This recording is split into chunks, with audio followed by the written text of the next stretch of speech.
Itagatagetstai ak tetutiet nebo Kass Mashinani kakoyomis minista nebo ripset anan minista noton nebo ortinwek Davis Chirchir kole mamite ortinwek cheketou ako telelso eng emoni amu kokotet serikali tetutik chekimen chekere kole kaisulda tetutik chebo teksetab ortinwek eng emet.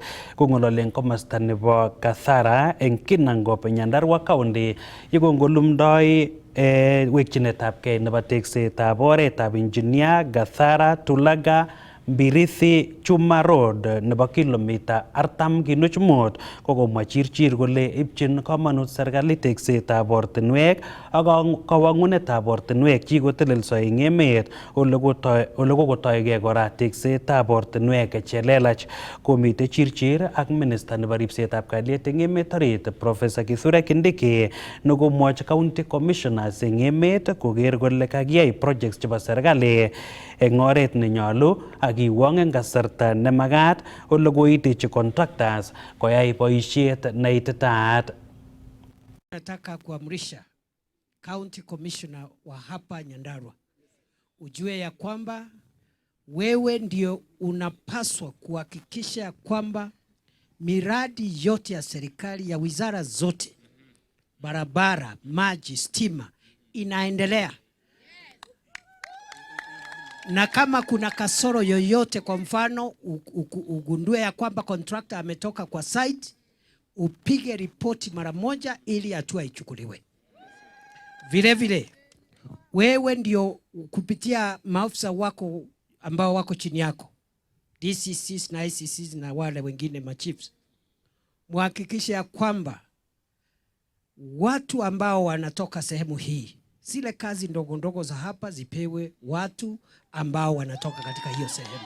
Ombi langu ni moja, ya kwamba jameni, tuungane pamoja na tufanye kazi kama ndugu na dada, bila kujali vyeo vyetu, vya kujali tofauti ambazo tunakuwa nazo, kwa sababu kama jamii na kama taifa tukikaa kwa umoja na kushikana na kushughulikia yale mambo ambayo yanahusu mwananchi wa kawaida, hata Mungu akiwa mbinguni atatubariki na taifa letu litapata baraka.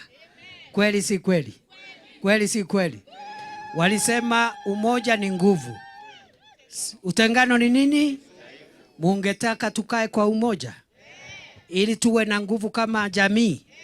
Mungetaka taifa la Kenya liwe moja, watu wa moja, watu wa taifa moja. Kwa hivyo mimi niko na hilo ombi, tafadhali, kwa sababu mimi najua kuna watu ambao wamezaliwa hapa Nyandarua na wanaishi katika sehemu nyingine katika taifa letu la Kenya. Wengine wako Pwani, wengine wako Bonde la Ufa, wengine wako Kisumu. Tukiwa na umoja wa utaifa, watu wetu ambao wameenda huko kutafuta riziki watakaa kwa umoja na watafanya biashara na kutafuta riziki huko bila kuwa na wasiwasi. Tulipotoka China wiki iliyopita tukapata pesa ya hii barabara karibu kilomita kusidi 40 hapo. Na vile tulivyo na shida ya kufinance mabarabara, hii barabara yenye iko na feeder roads kiasi ya kilomita 44.5 hivi imepata pesa, kwamba vile tumesindua leo haitasimama kwa sababu ya pending bills. Ngebagwe county nebo Narok ole koyai kambaget konetik chebo sukulitab barak nebo Masai Mara University eng taonitab Narok kosimchini serikali ak kandoinatetab sukulinoto bo Masai Mara kosuldae magutikwai ole koikimit kole maitononi strike nenywa agoi kikochi mandanywa. Kokinyoru report noto eng koindo kobun sirindenyo eng kebeberta nebo Narok Nicholas Rono.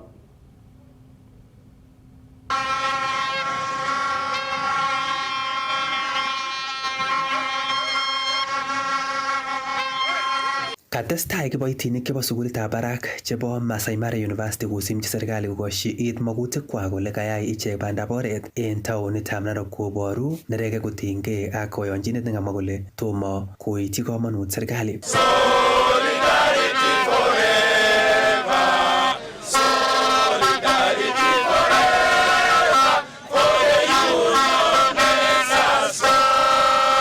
Kamwa sirindet neo nebo kibagengeit nebo Wasu Boniface Isalangu kole tesetai kosimchi serikali kokonyit koyonchinet nekisirchin kibagengeinoton koboto serikali nebo kenyitab 2021 agoi 2025 en koikimit kole nyolu serikali kokusi kong noton. We are on strike for two good reasons. The CBA is the lifeline of workers. Yes. Bila CBA, there is no welfare. Yes. Solidarity. Solidarity.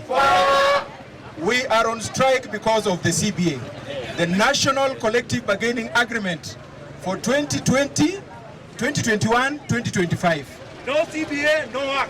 Yeah, we want that CBA to be negotiated as per the 2019 Recognition Agreement. Yes. When we talk of the 2019 Recognition Agreement, we mean basic pay, we mean house allowance, a raft of allowances, and several other issues. We have been having and showing interest of continuing with these negotiations at national level, even though the government has not shown commitment to give us any increment. We want to pass a message today as unions and representatives of workers in public universities in the Republic of Kenya that we are going to strike until we strike a deal. Kusipke ak Isalangu ko tomo keteshi chepkondok kiboitinik chebo university chebo Masai Mara inoton ene kole kikitaban ichek eng kasarta nekoi ak kole bune koimutik kiboitinik chebo sukulinoton. We are saying that we cannot be discriminated as workers. We have also been affected by inflation.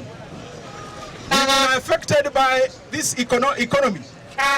And we are saying we need to be cushioned like any other worker. All other public servants have received some increment to cushion them. University workers have been omitted. They have been neglected. Are we going to allow this? No! Are we going to allow discrimination? No! We are saying let us treat all workers equally. Number two, we are talking about our collective bargaining agreements at the local level. We have so many of them pending.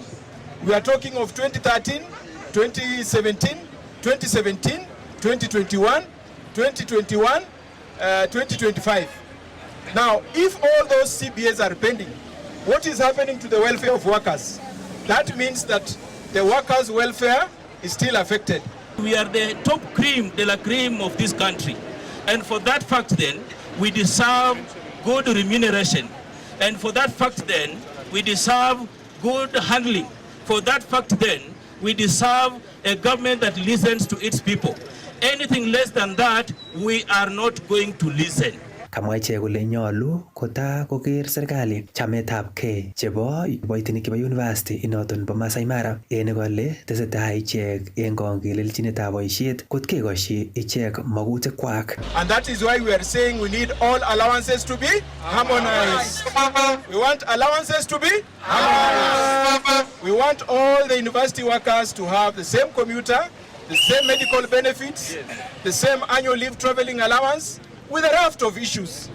We want those internal CBA to respond to the welfare of the workers. Solidarity! Solidarity!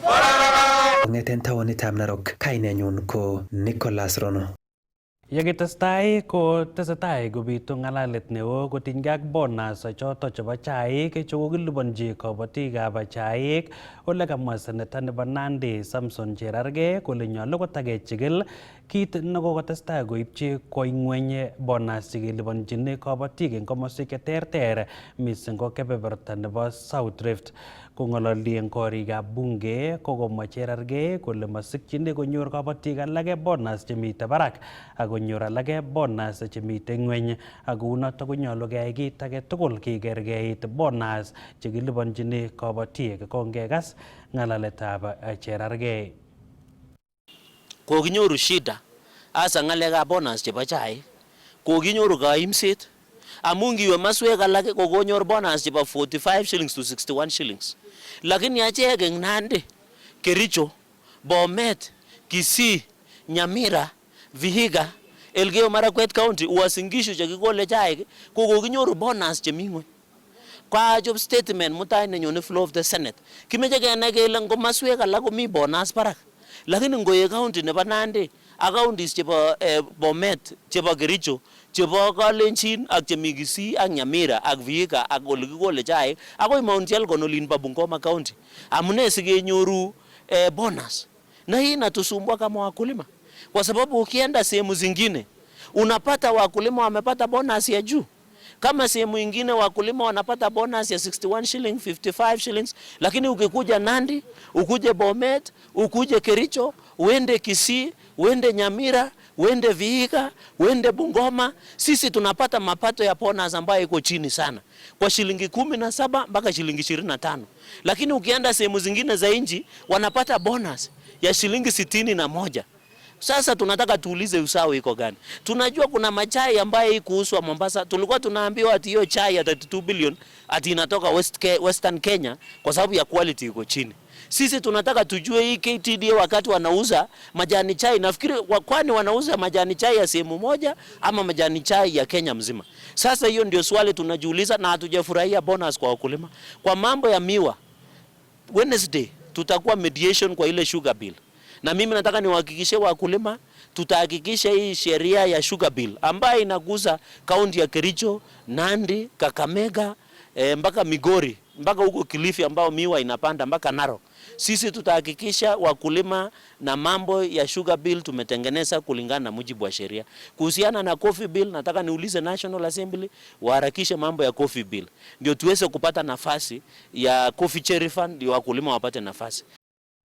Kokitepse Minister nebo rabinik John Mbadi eng taitab committee nebo transport anan loiset eng bunge nebo Senate kotinygei ak kayonchinet nekiityi serikali ak kompunitab Adani Group kotinygei ak telelchinet noton nebo kiwanjetab ndegeishek nebo JKIA ole kobit terchinet ak walchinetabgei nebo ng'alek neo eng bunge inoto bo Senate anan taitab committee inoto eng kasarta nekomoche senators konyor walutik kotinygei ak kayonchinonoto. Kongekas akobo kit nekotestai eng taitab committee inoto bo Senate. Under the PPP Act, various procurement methods for a PPP project are outlined. And these include 1. Direct procurement, 2. Privately initiated proposals, 3. Competitive bidding, and finally, restricted bidding. It is therefore within the law to engage the private sector in public development undertaking. And Chairman, as I respond to your communication, I will outline the lawful method applied in the Adani instance. At this moment, in the course of my brief introductory remarks, Chairman and members, I wish to call to note that under the said law was the creation of the Public-Private Partnerships Committee and the Directorate, whose import in ensuring that the law is upheld where any procurement process of the four outlined in the Act is ongoing is key. These key roles have been aptly applied as legally required, as will be shown as I now proceed to respond to the itemized questions as set out in your letter to me referenced above. Number 1, Chairman, you asked me to outline the PIP process, that is privately initiated proposals process under the Public-Private Partnership Act with specific focus on the PIP by Adani Airport Holdings Limited. Sections 40 to 44 of the PPP Act provides for procurement of the PPPs using the privately initiated proposal method, which is the method that has been applied by Adani. The Act set out steps that apply in the event this method of procurement is used. So now the process of privately initiated proposal. I get now to the process. Step number 1. Step number 1 is the submission of PIP by private party and the consideration of the PIP by contracting authority. This is the step that was taken by Adani via their submission to the Kenya Airports Authority. A submission is complete as per the law, where the requirements that the private party is required to demonstrate under Section 40, subsection 2 of the PPP Act are met. And these are, A, that the project is aligned with the national infrastructure priorities and meets a demonstrated societal needs. B, the project provides value for money.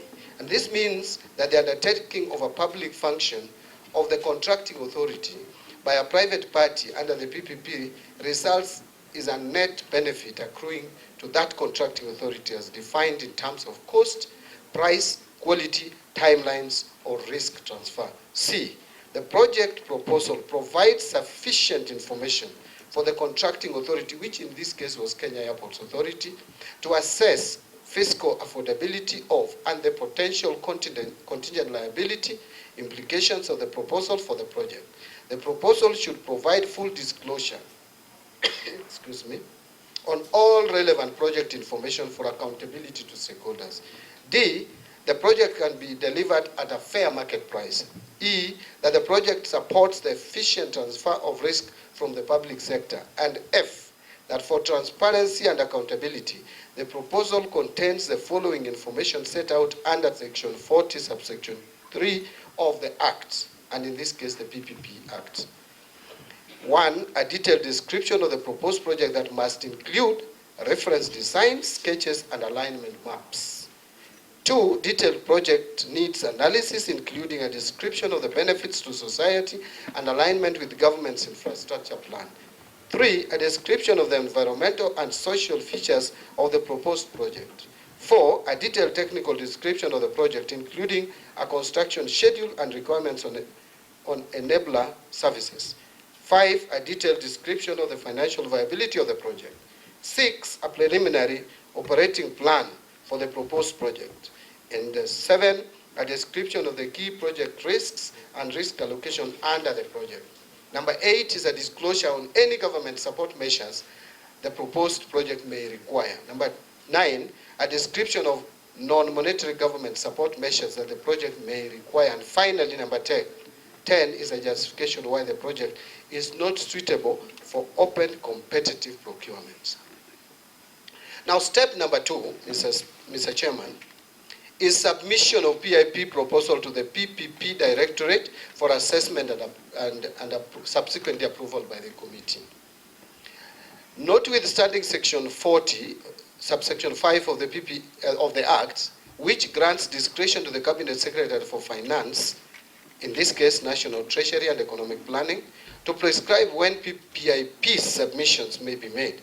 Section 40, subsection 6 of the Act requires a private party at the time of submitting the PIP proposal to the contracting authority to pay into the Project Facilitation Fund a non-refundable review fee calculated at the rate of 0.5% of the estimated project cost, or USD 50,000, whichever is lower. Chairman, in line with these provisions of the law, Adani Airport Holdings Limited submitted a privately initiated proposal to Kenya Airports Authority in line with Section 40, subsection 1 of the PP Act 2021. The same was considered by the Kenya Airports Authority, which is the contracting authority in this matter, in line with Section 40, subsection 2 and subsection 3 of the Act. Of emphasis, Mr. Chairman and members, is that consistent with the legal requirements, there followed submission of the PIP proposal to the Directorate for assessment and approval by the committee. I think that should be added. I didn't put it in my written submission, but you should add that approval is actually given by the committee and not by the Directorate. 1, the State Department for Transport, Mr. Chairman, submitted to the National Treasury via letter as a reference in my submission, and which is dated 1st March 2024, the privately initiated proposal for assessment and approval in line with Section 40, subsection 4 of the Act. And 2, that Adani Airport Holdings Limited paid 50,000 USD appraisal fee as set in the law. Attached herewith is a letter forwarding the PIP and PIP itself, and that is annexure A and B, respectively. So you have there a letter from the State Department, which has come from KAA through the State Department to the Treasury or to the Directorate, and the documents, the PIP documents. Step number 3, Mr. Speaker, then will kick in when the PIP is with both the contracting authority and the Directorate. This is conducting due diligence on the private party. Due diligence on the private party under Section 41 of the of the Act is conducted by the Directorate, Mr. Chairman, and the contracting authority to confirm that the private party A is not debarred by any country or any international organization from participating in PPPs or similar arrangements. B is not corrupt. C is not insolvent. D is tax compliant in all jurisdictions in which it has local presence and in its home country, and that it is not in default on payment of social security and employment benefits or contributions in its jurisdictions of operation and registration. And finally, has not, and its directors or officers have not been convicted of any criminal offense. So this is a fairly high level due diligence conducted mostly through the desktop computer. Step number 4. The due diligence paves way to the evaluation of the PIP. Mr. Chairman, evaluation of the PIP is carried out by the contracting authority and the Directorate jointly after development of an evaluation criteria by the Directorate in consultation with contracting authority. The evaluation is carried out within 90 days from the date the proposal is submitted to the Directorate by the contracting authority, and the Directorate is required to develop an assessment report. So the evaluation criteria by law shall include public interest criteria, project feasibility criteria, PPP sustainability, and affordability criteria. In the Adani instance, steps 3 and 4, which require conducting due diligence and evaluation on the private party as required by law, was undertaken. 1, an evaluation committee comprising of members from the Kenya Airports Authority, State Department for Transport, and National Treasury, as part of the evaluation process, undertook a preliminary due diligence and evaluation exercise in compliance with Section 41 and 42 of the Act, and this is what I called high-level evaluation. Number 2, the evaluation committee in evaluating the proposal applied the criteria specified in Section 42(3) of the Act to scrutinize the proposal. That is, public interest criteria, project feasibility criteria. I'm simply restating what I have already stated up there, sustainability criteria and affordability criteria. The committee identified 22 issues in the PIP proposal and recommended that the concerns be addressed by Adani Airport Holdings Limited at the project development phase. 22 issues. And attached herewith is the evaluation reports, the submission and assessment of PIP by the Directorate. More specifically, the PPP Directorate is required under Section 42(6) of the Act to carry out a detailed assessment and make recommendations to the committee within 5 working days after concluding the evaluation on whether the project can proceed to project development phase. The committee can approve, reject, or guide on the procurement method. Step number 6. This is now the approval of the PIP by the committee. So after receiving the assessment report from the Directorate, the committee will consider the PIP to determine whether or not the project may proceed to the project development phase.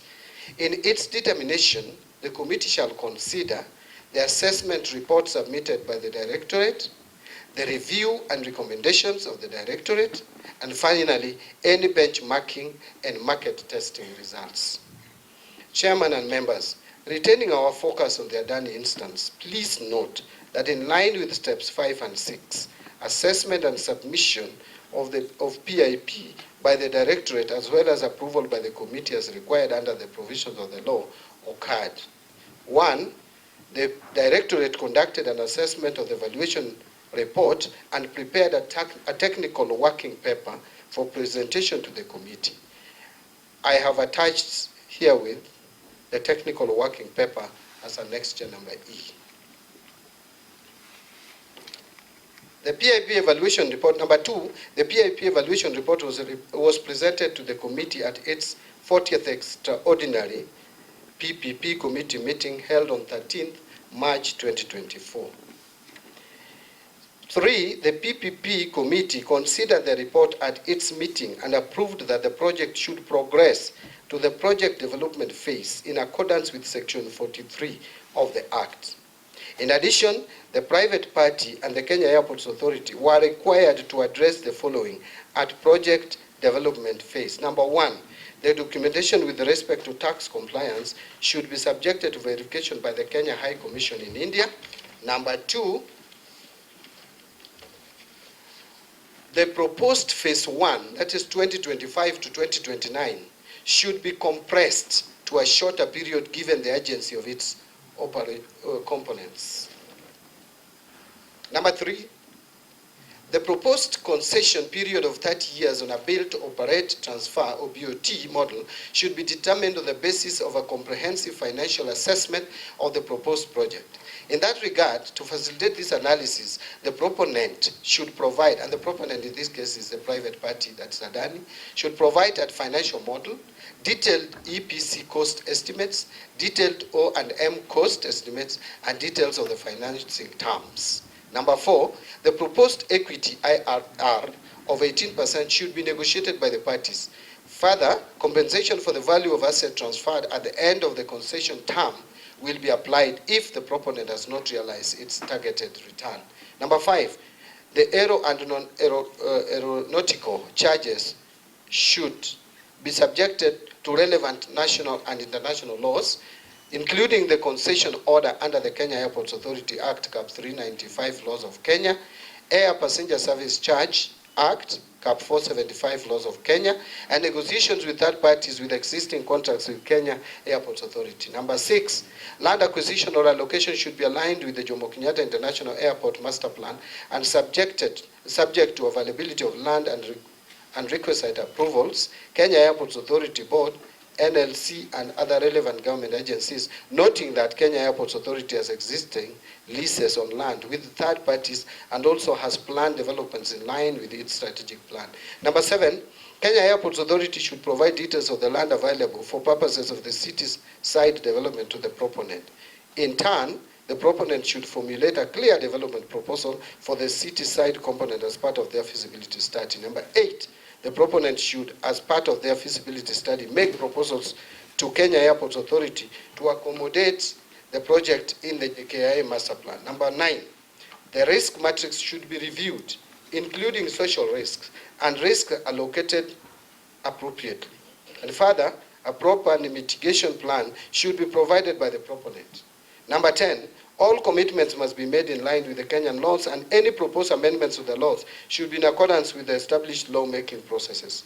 Further, any protection granted to the proponent for changes in laws shall only be limited to changes that directly discriminate the proponents.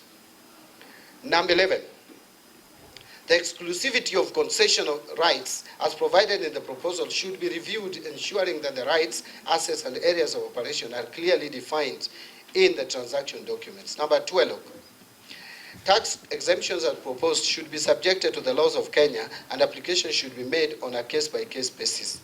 Number 13, the proposed heads of terms for the concession agreement should be negotiated at the appropriate stage. Number 14, the project costing is indicative at this stage. More accurate cost estimates should be agreed during the feasibility phase and once project specifications have been finalized. Number 15, a transition plan to facilitate the transfer of assets, liabilities, and obligations from the grantor of the concession to the concessionaire should be developed.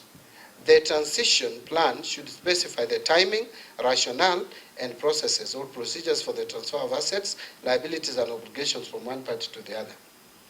Number 16, the proposed fixed concession fee of USD 47 million per year should be reviewed and a valuable component to the concession fee introduced to ensure that the government of Kenya is entitled to a share in the upside. Further, the concession fee should be set at a level to cover operating expenses and that Kenya Airports Authority is not left in a no worse financial position. Number 7, the tariffs for end users are compounded by 3% on annual basis, which has a bearing on the competitiveness of the hub. In that regard, further assessment of the impact of the proposed tariff increments should be undertaken. Number 18, the Kenya Airports Authority should undertake extensive stakeholder engagement for this project. And finally, that the Kenya Airports Authority should ensure that they have the requisite capacity to finalize the project development phase within 6 months as provided under Section 43(2) of the PPP Act.